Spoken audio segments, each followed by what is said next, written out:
नमस्कार, ईटीना स्वदेश पर आपका स्वागत है। 2026 की शुरुआत में हम आपके लिए लेके आए हैं 26 ऐसे टैक्स बचाने के टिप्स जो आपके लिए फायदेमंद हो सकते हैं। और हमारे साथ इस टैक्स मंत्रा शो में शामिल हो रहे हैं देश के जाने माने tax expert CA Sunil Garg.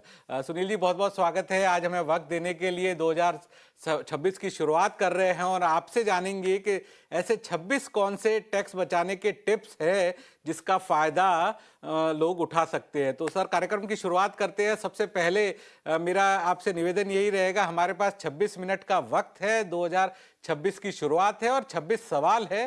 तो एक तरह से संक्षिप्त में हम आपसे एक्सपर्ट्स ओपिनियन की उम्मीद रखते हैं। तो सर, नए साल की शुरुआत में अब new tax regime, old tax regime का चुनाव कैसे करना चाहिए और न्यू टैक्स रिजीम में अभी टैक्स बचाने के क्या फायदे हैं? सबसे पहले तो अपने दर्शकों को नववर्ष की बहुत-बहुत बधाई। जैसे आपने बताया कि नया टैक्स रिजीम और पुराने टैक्स रिजीम में पिछले बजट में वित्त मंत्री जी ने 12 लाख तक की टैक्स पे छूट दे दी थी। पर्पज़ यही था कि ज़्यादा से ज़्यादा लोग नए रिजीम में आ जाएँ, पुराने रिजीम में ना रहें। लेकिन हाँ, अगर कुछ लोगों को अभी भी ओल्ड रिजीम में फ़ायदा हो सकता है, मसलन अगर आपको एचआरए काफ़ी मिलता है, हाउस रेंट अलाउंस काफ़ी मिलता है, या आप डेपुटेशन पे कहीं हैं, आपका एक मकान है दिल्ली में और आप बॉम्बे में काम कर रहे हैं और हाउसिंग लोन भी आपने ले रखा है, या एजुकेशन लोन आपने ले रखा है, क्योंकि एजुकेशन लोन में आपको छूट मिलती है ब्याज की और 8 साल तक मिलती है और पूरा इंटरेस्ट माफ होता है। तो आपको करना ये है कि सरकार ने आपको एक कैलकुलेटर दे रखा है। आप अपने टैक्स को नए रिजीम में भी डाल लीजिए, पुराने रिजीम में भी डाल लीजिए और जो आपको फ़ायदेमंद हो उसको चुन लीजिए। और आपको पता होगा सैलरी एम्प्लॉयी के केस में आप हर साल रिजीम चेंज कर सकते हैं। बिज़नेस इनकम में तो एक बार ही अलाउड है। तो आप चेक कर लीजिए और चेक करने के बाद में ही आप नए रिजीम को या पुराने रिजीम को चुन लीजिए। और सर, सैलरीड एम्प्लॉय के पास ये भी विकल्प है, जब पूरे साल भर में जो टीडीएस कटा वो अगर पुरानी रिजीम में कट गया और रिटर्न भरते समय आप नए रिजीम में आ सकते हैं। हाँ, बिल्कुल है। सरकार ने फ़ायदा आपको दे रखा है कि आपने अगर अपने एम्प्लॉयर को लिख दिया था पुराना रिजीम और बाद में आपको लगा कि नहीं, टैक्स मंत्रा का शो देखने के बाद आपको लगा कि नहीं, नया रिजीम मुझे फ़ायदेमंद है या पुराना रिजीम फ़ायदेमंद है, तो आप रिटर्न भरने से पहले आप चूज़ कर सकते हैं। आप खाली टिक करना होता है और आप अपने हिसाब से रिजीम चुन लीजिए। बिल्कुल। सर, स्टैंडर्ड डिडक्शन जो है वो न्यू रिजीम में कितना फायदेमंद है? देखिए, स्टैंडर्ड डिडक्शन पहले सरकार ने शुरू की थी, फिर बंद कर दी थी, अब दोबारा 3 साल पहले लेके आए हैं और 75,000 की आपको स्टैंडर्ड डिडक्शन दे रखी है। सबसे अच्छी बात क्या है कि स्टैंडर्ड डिडक्शन के लिए आपको ये नहीं बताना कि मेरा खर्चा कहाँ हुआ है। बेसिकली पर्पज़ यही था कि जो सैलरीड एम्प्लॉइज़ हैं, उनके कुछ खर्चे होते हैं, उसके लिए स्टैंडर्ड डिडक्शन दी जाती है। तो 75,000 अच्छा अमाउंट है, आपको लगभग साढ़े 7,000 में 7,000 महीने आपको दे रहे हैं वो। तो स्टैंडर्ड डिडक्शन है और इर्रेस्पेक्टिव ऑफ द सैलरी। ये नहीं है कि आपकी 4 लाख की सैलरी है तो 40,000 मिलेगी, 5 लाख की तो 50,000 मिलेगी, 10 लाख की है तो 1 लाख मिलेगी। स्टैंडर्ड 75,000 है और जो एम्प्लॉइज जिनकी इनकम 12 लाख से 13 लाख के बीच में है, यानी 12 लाख साढ़े 12 लाख है, उनको तो बहुत ही फायदा है, क्योंकि साढ़े 12 लाख पे 75,000 कम होते ही इनकम 12 लाख से कम होती है और 87 की रिबेट आपको मिल जाती है। तो जो मिडिल क्लास एम्प्लॉइज है उनके लिए एक फायदे की चीज है। बिल्कुल सर। सर, सैलरी को रिस्ट्रक्चर करके आपका टैक्स और कैसे घटाया जा सकता है? ये कैसे इसका फायदा अब आखिरी के 3 महीने में भी कर्मचारी उठाए? देखिए, नए रिजीम में लोगों को लगता है कि हमें कोई भी डिडक्शन नहीं है, पर ऐसा नहीं है। एक एनपीएस की डिडक्शन है, जहाँ पे एम्प्लॉयर कंट्रीब्यूशन 14% तक अलाउड है। उसकी एक लिमिट है 7.5 लाख रुपए की। दूसरा, आजकल एम्प्लॉयर ऐसे रिस्ट्रक्चरिंग भी कर रहे हैं कि क्योंकि एचआरए और रेंट फ्री एकोमोडेशन, कि रेंट फ्री एकोमोडेशन में आपको पता होगा कि 10% तक की वैल्यू आपकी ऐड होती है रिक्विजिट वैल्यू में और 10% of the salary whichever is lower. तो उसमें आप एक रिस्ट्रक्चरिंग कर सकते हैं कि आप अपने एम्प्लॉयर से बात कर सकते हैं कि एचआरए की बजाय अगर रेंट फ्री एकोमोडेशन से आपको मिल जाए, तो उसमें कुछ बेनिफिशियल्स हो सकते हैं। तो एक ये रिस्ट्रक्चरिंग आप कर सकते हैं। बिल्कुल। और सर, बोनस और वेरिएबल पे की टाइमिंग से टैक्स कैसे बचे? देखिए, वेरिएबल्स और बोनस में आपको सबसे पहले पता होगा कि जब सैलरी पे होती है, ड्यू होती है, तो उस साल में टैक्सेबल होती है। तो रिसीट बेसिस पे टैक्सेबल होते हैं। तो आप इस तरह से प्लान कर सकते हैं अपने वेरिएबल्स को कि जिस साल में आपको लगता है कि ये मुझे ज़्यादा बेनिफिशियल है, यहाँ पे मुझे टैक्स कम लगेगा, आप वहाँ पे रिसीव कर सकते हैं। लेकिन क्योंकि एम्प्लॉयी के हाथ में ज़्यादा नहीं होता है, सारा एम्प्लॉयर के हिसाब से ही होता है, तो उसमें मुझे नहीं लगता कि एम्प्लॉयी के पास ज़्यादा चॉइसेस है। ये एम्प्लॉयर को ही प्लान करना है कि मैं कैसे टैक्स रिजीम, कैसे टैक्स के लॉज का फायदा लेते हुए मैं अपने एम्प्लॉइज को बेनिफिट दूं। और मैं हमेशा एक बात कहता हूं कि टैक्स प्लानिंग कोई बड़ी चीज नहीं होती है। सरकार कहती है अगर टैक्स प्लानिंग एक्ट के हिसाब से आप जरूर कर लीजिए, लेकिन टैक्स अवॉइडेंस या टैक्स इवेजन ना कीजिए कि आप जानबूझ के कोई चीज ना दिखाएं या गलत दिखाएं, वो आपके लिए बहुत खतरनाक होती है। बिल्कुल। सर, अच्छा, 6 नंबर की मैं टिप्स आपसे समझना चाहूंगा टैक्स बचाने की। सर, न्यू टैक्स रिजीम में आपको लगता है कि एनपीएस एक बड़ा टैक्स टूल माना जा रहा है, और इसका कैसे फायदा लेना चाहिए? बहुत बड़ा टूल है जी, और मुझे समझ में नहीं आता कि लोग इस पे फायदा क्यों नहीं ले रहे हैं। देखिए, आपको एक बात पता होगा कि आप एनपीएस के थ्रू जब पैसा लगाते हैं तो आप म्यूचुअल फंड, इक्विटी, डेट्स में लगाते हैं। सबसे बड़ा बेनिफिट है दो हिसाब से। देखिए, जो एम्प्लॉयर कंट्रीब्यूशन आपको आता है, एम्प्लॉयर का कंट्रीब्यूशन नई रिजीम में भी टैक्स फ्री है 14% तक। हाँ, उसमें एक लिमिट है 7.5 लाख रुपए की। बेसिकली जो हाई एंड एम्प्लॉइज थे जिनकी सैलरी ज्यादा थी, उनके लिए सरकार ने कह दिया कि 7.5 लाख रुपए से ज्यादा अगर एम्प्लॉयर कंट्रीब्यूट करेगा तो वो प्रक्यूज वैल्यू मान ली जाएगी। मान लो एम्प्लॉयर ने 12 लाख रुपए कंट्रीब्यूट किया आपका, तो 4.5 लाख रुपए आपकी प्रक्यूज वैल्यू होगी। लेकिन जो एम्प्लॉय कंट्रीब्यूशन है, ऑफ कोर्स उस पर तो आप पहले टैक्स दे चुके हैं, तो वो आप जब उसका कॉर्पस बनता है, तो सबसे बड़ी बात क्या है अनुराग जी, कि जब आप उसको विड्रॉ करते हैं at the time of the retirement, तो 60% जो है वो टैक्स एग्जेम्प्ट है। 60% आप विड्रॉ कर सकते हैं। और अगर आपको बीच में भी पैसे की जरूरत है तो 25% तक विड्रॉ कर सकते हैं। अगर आप वैसे म्यूचुअल फंड में पैसा लगाएंगे तो आपको पता होगा जब आप विड्रॉ करेंगे आपको टैक्स देना है, लेकिन सर, एनपीएस में तो इससे सरकार ने आपको कितना ये टैक्स फायदा दिया है। बचाया जा सकता है अगर ये 14% जो एम्प्लॉयर कंट्रीब्यूशन है, इसके पूरा अगर दिया जाता है, तो आपकी कैलकुलेशन क्या बताती है कितना टैक्स बचता है? देखिए, मैंने बताया कि 7.5 लाख रुपए तक का एम्प्लॉयर कंट्रीब्यूशन आपका एग्जेम्प्ट है। तो अगर आप मैक्सिमम स्लैब में जा रहे हैं जब 39% का आपको टैक्स लगता है सरचार्ज के साथ में, तो लगभग आपने 3 लाख रुपए का टैक्स आपने बचा लिया। तो बहुत बड़ा बिल्कुल। बेनिफिट सरकार ने आपको दे रखा है कि 3 लाख रुपए का टैक्स एम्प्लॉयर कंट्रीब्यूशन पे आपको नहीं लगा। बिल्कुल, 3 लाख रुपए तक का टैक्स बचा सकते हैं। हमारे दर्शकों के लिए काम की जानकारी देश के जाने माने टैक्स एक्सपर्ट देते हुए कि आप 14% आपका कंट्रीब्यूशन दे रहे हो और अधिकतम 3 लाख रुपए तक आप बचा सकते हैं। सर, क्या सेल्फ एम्प्लॉयड लोग भी एनपीएस से टैक्स बचा सकते हैं? बिल्कुल बचा सकते हैं जी। देखिए, पेंशन स्कीम है, नेशनल पेंशन स्कीम है। इसमें आप चाहे सेल्फ एम्प्लॉयड हैं या सैलरीड हैं, दोनों ही कंट्रीब्यूट कर सकते हैं। पर अनुराग, आपको ये समझना पड़ेगा कि ये पेंशन स्कीम है, ये सरकार ने पेंशन लेने के लिए आपको एक स्कीम दी है। तो इसलिए क्या किया था कि जब आप विड्रॉ करते हैं, पहले तो जब इन्वेस्ट करते थे तो आपको 1.5 लाख की छूट मिला करती थी। अब नई रिजीम में वो तो नहीं है, लेकिन लोग ये भूल जाते हैं कि विड्रॉल के टाइम भी इसमें टैक्स पे बेनिफिट है। आप उस टैक्स के बेनिफिट को जरूर अवेल कीजिए, और अपना जो आपका वृद्धावस्था है, जब आप सीनियर सिटीजन बन जाएंगे, उस टाइम में जो एन्युटी से आपको इनकम आएगी या मैच्योरिटी से इनकम आएगी, आप उसका बेनिफिट ले सकते हैं। बिल्कुल।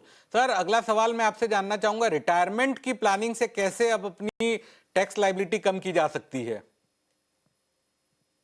देखिए, बहुत सारे टूल हैं और सरकार ने बहुत सारी चीजें आपको दी हैं, लेकिन हम लोग गलती क्या करते हैं कि जिनकी ज्यादा एडवर्टीजमेंट होती है, सिर्फ म्यूचुअल फंड में ही, नहीं कह रहा वो बुरी चीजें हैं, डेट म्यूचुअल फंड, लेकिन सरकारी स्कीम्स में अगर पैसा लगाते हैं तो आपको बहुत फायदा भी होता है और आपको टैक्स फ्री इनकम भी मिलती है। जैसे पीपीएफ की स्कीम है, आपको पता होगा कि पीपीएफ 15 साल के लिए, उस पे होने वाली इनकम, उस पे होने वाला इंटरेस्ट की भी माफी है, और जब आप उस पैसे को विड्रॉ करते हैं तब भी वो टैक्स फ्री है। आप इस तरह से अपना कॉर्पस क्रिएट कीजिए कि जब आप 60 के हो जाएं और जब रिटायरमेंट हो, तो आप उस पैसे को विड्रॉ कीजिए, एन्युटी में लगाइए। और एन्युटी में आपको पता होगा कि 12 लाख तक की इनकम पे तो टैक्स छूट है, तो यानी 1 लाख रुपए महीना भी आपको अगर आएगा आपके बुढ़ापे में, तो आपको टैक्स से माफी होगी। इसी तरह से एनपीएस को आप प्लान कर सकते हैं, इसलिए आप सॉवरेन गोल्ड बॉन्ड को प्लान कर सकते हैं, या आप म्यूचुअल फंड या एलआईसी की कुछ आपने स्कीम ले रखी है, तो ऐसे प्लान कीजिए कि आपको एन्युटी की जो वैल्यू आए रिटायरमेंट के बाद, वो 1 लाख रुपए महीने तक की इनकम आए, और आपने विड्रॉल में भी टैक्स दे दिया और एन्युटी में टैक्स दे दिया, तो बिल्कुल, बल्ले काफी बल्ले है, काफी सोने दिलचस्प पे तरीका सुहागा है। बताया सर। सीनियर सिटीजन इसकी प्लानिंग कर सकते हैं। आपकी बात से मैं सहमत हूं कि आप ऐसे प्लान करें कि एन्युटी की इनकम 1 लाख रुपए से कम की हो। सर, ईपीएफ और वीपीएफ से कैसे टैक्स बचाया जाए? अभी मैंने बताया ना कि बड़ी चीज स्कीम है। आप ईपीएफ हो, पीएफ हो, पीपीएफ हो, इस पे मिलने वाला इंटरेस्ट माफ होता है। हाँ, सरकार ने एक रेस्ट्रिक्शन लगा दी थी कि अगर 2.5 लाख रुपए से ज़्यादा कंट्रीब्यूट कर रहे हैं उसमें, तो उस पे जो एडिशनल आपको इंटरेस्ट मिलेगा, मान लीजिए आपने 4 लाख रुपए कंट्रीब्यूट किए, तो 2.5 लाख तक का जो ब्याज मिलेगा 8%, वो तो टैक्स फ्री, और बाकी 1.5 लाख पे मिलेगा वो टैक्सेबल होगा। और पीपीएफ में आपको पता होगा कि केवल 1.5 लाख ही आप कंट्रीब्यूट कर सकते हैं। टैक्स फ्री इनकम है, अगर आपको 8% का टैक्स फ्री इंटरेस्ट मिल रहा है अनुराग, तो इसका मतलब आपकी रिटर्न 12% हो गई। क्या नुकसान की बात है? ज़रूर करना चाहिए आपको। और सर पीपीएफ में तो ई है, जमा जमा कराते समय भी, बाद में भी, और विड्रॉ करते समय भी सब कुछ टैक्स फ्री है। बिल्कुल टैक्स फ्री है जी, पुराने रिजीम में टैक्स फ्री है, नए रिजीम में आपको 1.5 लाख की छूट नहीं मिलती है। हाँ पर हाँ, चूंकि बाकी जो 2 ई तो बचे हुए हैं ना, यानी इंटरेस्ट भी एग्जेम्प्ट है और विड्रॉल भी एग्जेम्प्ट है, उसका फायदा आपको लेना चाहिए। बिल्कुल। अब सर मैं अगले सेक्शन की शुरुआत करता हूं। सर एचआरए प्लानिंग से किन लोगों को सबसे ज्यादा फायदा मिलता है और कैसे इससे टैक्स बचाया जा सकता है? देखिए, एचआरए का बहुत बड़ा टैक्स प्लानिंग का टूल था, लेकिन शायद सरकार को जो खबरें आई थी और नए रिजीम में इसकी छूट नहीं देने का कारण ये था कि लोग एचआरए का मिसयूज भी कर रहे थे। लोग अपने रिश्तेदारों के नाम से, भाई के नाम से, और कुछ केसों में उन्होंने देखा कि अपने पति पत्नी को, पत्नी पति को रेंट दे रहा था। इसलिए शायद नए रिजीम में आप सरकार ने इसको मना कर दिया। पर हाँ, अभी भी आप इसका बेनिफिट ले सकते हैं। अगर आप हाई एंड एम्प्लॉइज हैं, यानी आपको एचआरए ज्यादा मिलता है, आपकी बेसिक सैलरी ज्यादा है, और आप मेट्रो सिटीज में रह रहे हैं जहां पे 1 लाख 1.5 लाख रुपए आप किराया भर रहे हैं, तो आप प्लान कर सकते हैं कि आपको, क्योंकि एचआरए 50% तक एग्जेम्प्ट होता है, 50% तक आपको पता होगा 1013A में, और 10% ऑफ द सैलरी तक। तो अगर आपको ज्यादा एचआरए मिलता है और आप रेंट पे कर रहे हैं, तो आप अपने एम्प्लॉयर से रिक्वेस्ट कर सकते हैं कि मुझे एचआरए दिया जाए और मैं पुराने रिजीम में रहूंगा, और आप कैलकुलेट कर लीजिए। वरना अपने एम्प्लॉयर से कहिए मुझे रेंट फ्री एकोमोडेशन दे दीजिए, और रेंट फ्री एकोमोडेशन में पैकेज वैल्यू केवल 10% है, अब वहां बेनिफिट ले सकते हैं। अच्छा सर, तो रेंट फ्री एकोमोडेशन मिलने पर टैक्स बचाया जा सकता है सर? बिल्कुल बचाया जा सकता है जी। अगर आपको रेंट फ्री एकोमोडेशन मिली, तो मान लीजिए 1 लाख की रेंट फ्री एकोमोडेशन है, तो आपकी परक्यूट वैल्यू तो 10% ही आएगी ना, केवल 10,000 रुपए। तो आपको केवल 10,000 रुपए टैक्स देना है, बाकी तो 90,000 रुपए एम्प्लॉयर ने बियर करने हैं और उसको उसका खर्चा क्लेम कर लेना है। तो आप उसको भी प्लान कर सकते हैं, मतलब आप डिस्कस कर सकते हैं, और बहुत सारे एम्प्लॉयर ने किया है, ऐसा नहीं है। जब नया रिजीम आया था तो बहुत सारे लोगों ने एचआरए की जगह रेंट फ्री एकोमोडेशन में चले गए, तो उससे टैक्स बचना शुरू हो गया लोगों का। बिल्कुल। और सर जॉइंट ओनरशिप में प्रॉपर्टी रखने से टैक्स कैसे बढ़ता है? देखिए अनुराग, जॉइंट ओनरशिप रखने के दो फायदे होते हैं। एक फायदा होता है सोशल सिक्योरिटी। जब आप अपने स्पाउस के नाम से, हस्बैंड वाइफ की आप जॉइंट प्रॉपर्टी लेते हैं, तो आप सोशल सिक्योरिटी का उसका एक पर्पज होता है। एक फायदा तो ये। दूसरा फायदा क्या होता है कि अगर आपकी रेंटल इनकम वहां से आ रही है, तो रेंटल इनकम दो हिस्सों में बढ़ जाती है, तो आपका स्लैब कम हो जाएगा। तो जनरली लोग क्या करते हैं, जॉइंट प्रॉपर्टी ओन करते हैं, और हस्बैंड वाइफ तो करते हैं, और मैं हमेशा कहता हूं कि करनी भी चाहिए जॉइंट प्रॉपर्टी ओन। और 30% की जो स्टैंडर्ड डिडक्शन मिलती है रेंट के ऊपर, वो दोनों को मिलती है। और अगर आप उसका फायदा पुराने रिजीम में ले रहे हैं, तो आपको पता होगा पुराने रिजीम में जो रीपेमेंट करते हैं आप लोन का, 2-2 लाख की छूट सबको मिलती है। मान लीजिए आप दो ओनर हैं, तो सेक्शन 24 में 2 लाख हस्बैंड को मिलेंगे, 2 लाख वाइफ को मिलेंगे। 1.5 लाख की रीपेमेंट, हस्बैंड को भी 1.5 लाख, वाइफ को भी 1.5 लाख। तो आप इस तरह से प्लान कर लीजिए अपना, लगा लीजिए कि अगर हमें जॉइंट प्रॉपर्टी रखनी है, तो आपको 2 लाख की छूट 4 लाख हो जाएगी, एटीसी में भी 1.5 लाख का 3 लाख हो जाएगा। तो कोई नुकसान की बात है, और साथ में सोने पे सुहागा, सोशल सिक्योरिटी तो है ही। बिल्कुल। और सर अब मैं आपसे समझना चाहूंगा सर, प्रॉपर्टी बेचने पर सेक्शन 54 से कैसे टैक्स बचाया जा सकता है? ये कितना कारगर तरीका है? बहुत कारगर तरीका है, लेकिन पिछले बजट में जब मैडम फाइनेंस मिनिस्टर ने नया रिजीम, जब नया कैलकुलेशन लेके आए थे, तो लोगों को बड़ा कंफ्यूजन हुआ। ध्यान से सुनने वाली बात है। मैडम ने ये कहा था कि अगर आपने कोई प्रॉपर्टी परचेज कर रखी है जो कि 23 जुलाई 2024 से पहले की है, और आपने उसको बाद में बेचा, तो आपके पास आप दो ऑप्शन दिया था कि 12.5% कैपिटल गेन दे दीजिए, लॉन्ग टर्म कैपिटल गेन, या 20% पे कैलकुलेशन कर लीजिए इंडेक्सेशन के साथ, 12.5 पे बिना इंडेक्सेशन। लेकिन आपको जो ध्यान रखना है, 54 ये कहता है कि अगर आपने एक मकान बेचा या आपने एक फ्लैट बेचा, उसके बदले आपने दूसरा फ्लैट या दूसरा मकान ले लिया, तो आपको कैपिटल गेन का अमाउंट इन्वेस्ट करना होता है, और जो कैपिटल गेन पे टैक्स है वो नहीं लगेगा। पर चूंकि नया रिजीम आ गया है, तब कैपिटल गेन का अमाउंट इंडेक्सेशन के बाद नहीं आएगा, इंडेक्सेशन से पहले आएगा। मान लीजिए आपने 4 करोड़ का मकान बेचा, आपने 1.5 करोड़ का खरीदा था, तो 2.5 करोड़ जो होगा वो आपका कैपिटल गेन माना जाएगा। इंडेक्सेशन के बाद हो सकता है उसकी वैल्यू 1 करोड़ रह जाए, पर आपको 2.5 करोड़ इन्वेस्ट करना पड़ेगा 54 में। एक के बदले दूसरा मकान लीजिए, दो बेचे, दो के बदले दो ले लीजिए, तो आप 54 में पूरा पूरा लॉन्ग टर्म कैपिटल गेन बचा सकते हैं। ध्यान केवल ये रखना है कि लॉन्ग टर्म ही असेट होनी चाहिए, और दूसरा, जिसके नाम से मकान बेचा है वही खरीदेगा, उसी का नाम ओनर होना चाहिए। लोग गलती करते हैं, बेचा फादर ने, खरीदा बेटे के नाम से, बेचा हस्बैंड ने, खरीदा वाइफ के नाम से। नहीं चलता है जी। हस्बैंड ने बेचा, और हस्बैंड के सर नाम से ही इसमें मकान नया एक होना चाहिए। लिमिट भी है, 10 करोड़ की एक अपर लिमिट भी है, 10 उससे ज्यादा कैपिटल गेन नहीं होना चाहिए। जी, बिल्कुल। ये बेसिकली जो बड़ी प्रॉपर्टीज़ में लोग 54 का बेनिफिट दिया करते थे, तो सरकार ने ये कह दिया था कि हम ये बेनिफिट केवल 10 करोड़ रुपए तक ही देंगे 54 का, उसके बाद नहीं देंगे। मान लीजिए आपने 100 करोड़ का बंगला बेच दिया और 100 करोड़ के बदले में आपको 70 करोड़ का कैपिटल गेन हो रहा है, तो हम केवल 10 करोड़ तक की आपको एग्जेम्पशन देंगे। पर वो बहुत हाई एंड केसेज़ हैं, जनरली 10 करोड़ से कम ही होते हैं मिडिल अपर मिडिल क्लास में, तो बिल्कुल। इससे सबको छूट मिल जाती है। सर प्रॉपर्टी बेचने की जो टाइमिंग है उससे कैसे एलटीसीजी एसटीसीजी बचाया जा सकता है? क्या टाइमिंग के जरिए भी आप एलटीसीजी और एसटीसीजी बचा सकते हैं?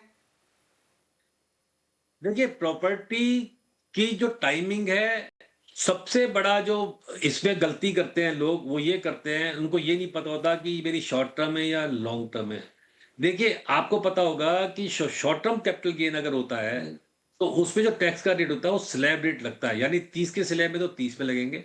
लेकिन अगर आप लॉन्ग टर्म हो जाते हैं, तो आपका रेट 12.5 हो जाता है, 17.5% सीधा-सीधा कम हो जाता है, और 2 साल में प्रॉपर्टी लॉन्ग टर्म हो जाती है आजकल। अब बहुत सारे लोग क्या करते हैं, 10 दिन पहले बेच देते हैं, 2 साल होने से, या 1 महीना पहले बेच देते हैं, तो उनको टैक्स बहुत लग जाता है। तो आपको इस तरह से प्लान करना है कि मेरे को 2 करोड़ 2 साल पूरे करने के बाद ही प्रॉपर्टी बेचनी है।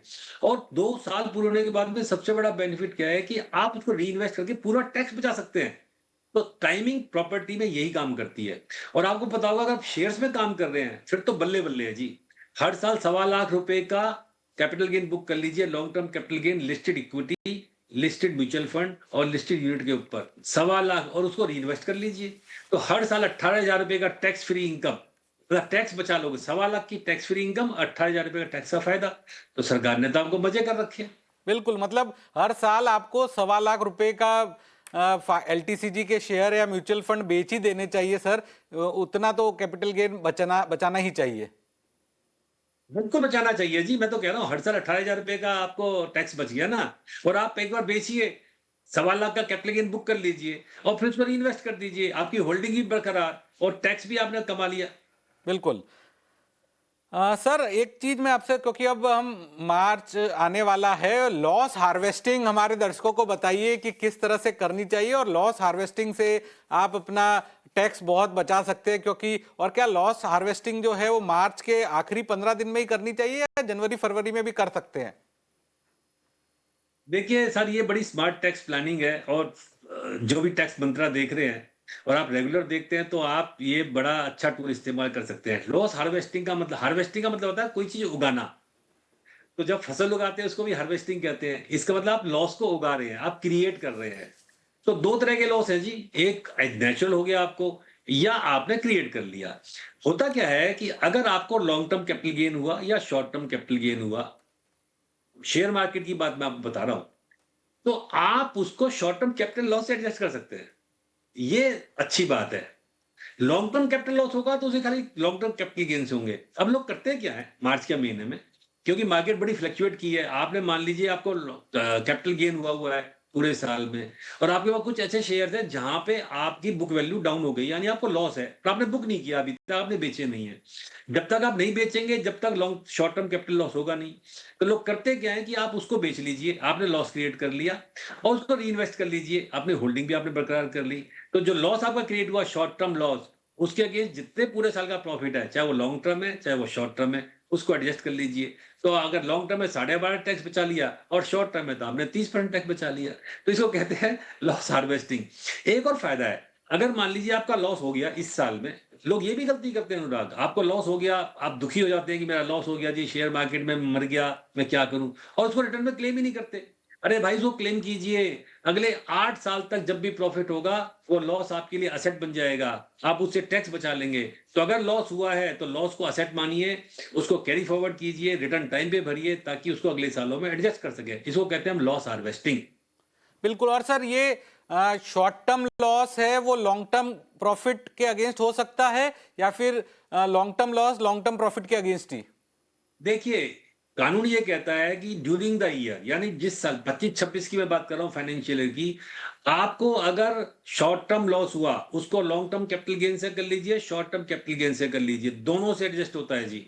हाँ, अगर आपको लॉन्ग टर्म कैपिटल लॉस हुआ, तो खाली लॉन्ग टर्म कैपिटल गेन से होगा। इसका कारण क्या है कि शॉर्ट टर्म कैपिटल गेन पे रेट का टैक्स का रेट है 30% और लॉन्ग टर्म पे 12.5%। तो सरकार ने कहा भी शॉर्ट टर्म कैपिटल लॉस हो गया, तो आप 30% का फायदा 12.5 के अगेंस्ट ले लीजिए, हमें कोई दिक्कत नहीं है, 30 के अगेंस्ट तो मिलेगा ही मिलेगा। लेकिन जब आप कैरी फॉरवर्ड करते हो, तो फिर आपको नियम ध्यान में रखना है कि फिर लॉन्ग टर्म, शॉर्ट टर्म। हाँ, 1 साल के लिए जब, क्योंकि नया एक्ट आया है ये इनकम टैक्स एक्ट 2025, तो एक सेविंग क्लॉज है, उससे आपको 1 साल ये फायदा है कि अगले साल भी आप दोनों एडजस्ट कर पाएंगे, कैरी फॉरवर्ड करने के बाद भी। लेकिन 2027 में फायदा नहीं होगा, तो आपको ये बात का ध्यान रखना होगा। बिल्कुल। और सर, सही समय पर एसेट बेचने से जिस तरह से आपने बताया कि 8 साल तक, तो कैपिटल लॉस को कितने साल तक कैरी फॉरवर्ड किया जा सकता है? 8 साल तक किया जा सकता है, और 2027 के बाद तो शॉर्ट टर्म ही और लॉन्ग टर्म ही। शॉर्ट टर्म से होगा, लॉन्ग टर्म कैरी फॉरवर्ड के केस में। हाँ, ड्यूरिंग द ईयर जो होता है, मान लो जिस फाइनेंशियल ईयर में आप काम कर रहे हैं, उसमें आपको एक सरकार ने फायदा दे रखा है कि शॉर्ट टर्म कैपिटल लॉस है, तो आप लॉन्ग टर्म से करो या शॉर्ट टर्म से करो, हमें कोई दिक्कत नहीं है। कैरी फॉरवर्ड के टाइम उन्होंने एक नियम दे दिया है। तो इसलिए इस साल की जब ईयर की प्लानिंग करेंगे, तो मार्च में लोग वही प्लान करते हैं कि हम कैसे शॉर्ट टर्म कैपिटल लॉस से अपने पूरे साल के कैपिटल गेन को एडजस्ट कर लें। 3 मिनट मेरे पास और बचे हैं और करीब 6 सवाल हैं। तो सर, रिश्तेदारों से मिले गिफ्ट टैक्स फ्री से कैसे टैक्स बचाया जा सकता है, और क्लबिंग का रूल है वो भी कैसे टैक्स बचाने में मददगार हो सकता है, और फैमिली इनकम प्लानिंग से क्या टैक्स बचाना चाहिए क्या? जो ये शो देखेंगे ना अनुराग जी, वो टैक्स एक्सपर्ट बन जाएंगे, ये तो की बात है। आपने जो सवाल उठाए हैं बड़े अच्छे, बड़े रेलिवेंट हैं, और जहां हम देखते हैं प्रैक्टिकल लाइफ में लोग गलतियां करते हैं। देखिए, रिलेटिव से गिफ्ट एग्जेम्प्ट है जी, कोई दिक्कत नहीं है, लेकिन ब्लड रिलेटिव जो उसमें दे रखे हैं, उसमें आपके mother father sisters real brother हैं, उनकी भाई भाभी हैं, कजिन्स नहीं है। लोग सबसे बड़ी गलती करते हैं, अपने कजिन से गिफ्ट ले लेते हैं, अपने चाचा जी के लड़के से, अपने मामा जी के लड़के से, मामा जी की बेटी से गिफ्ट लेते हैं। वो एग्जेम्प्ट नहीं है, केवल 50,000 रुपए तक एग्जेम्प्ट है, और 50,000 रुपए ज्यादा ले लिया तो आपको पूरा टैक्स देना पड़ता है। लोग कजिन्स को रिलेशन मान लेते हैं, नहीं है, इनकम टैक्स एक्ट में ये फ्लॉ है।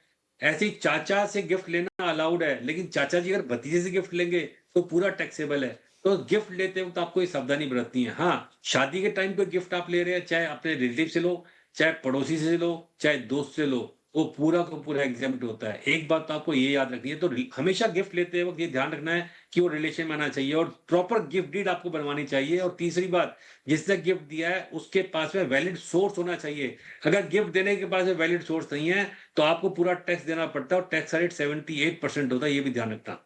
जहां तक क्लबिंग की बात है, क्लबिंग प्रोविजंस में आपको फायदा भी है और नुकसान भी है।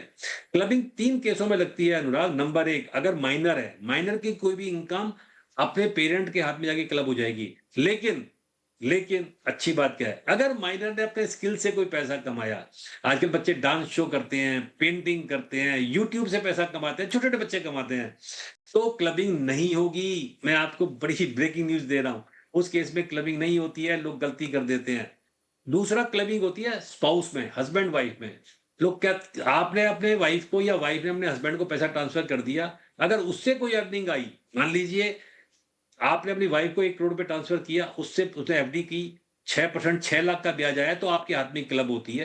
तो हस्बैंड वाइफ में इस तरह की क्लबिंग से बचना चाहिए। लेकिन बिल्कुल लेकिन सर। अगर आपने अपने मेजर बच्चे को दिया, सन को, डॉटर को पैसा दिया, गिफ्ट कर दिया, उसको कोई ब्याज आएगा, तो वो क्लबिंग से बाहर होता है, टैक्स उसमें बचाने के लिए क्लबिंग नहीं एचयूएफ होती का है। भी पैन बनाना चाहिए? कितना आप सजेस्ट करते हैं कि एचयूएफ का पैन बना के थोड़ा टैक्स बचाया जा सकता है? संक्षिप्त में सर, वक्त की कमी है।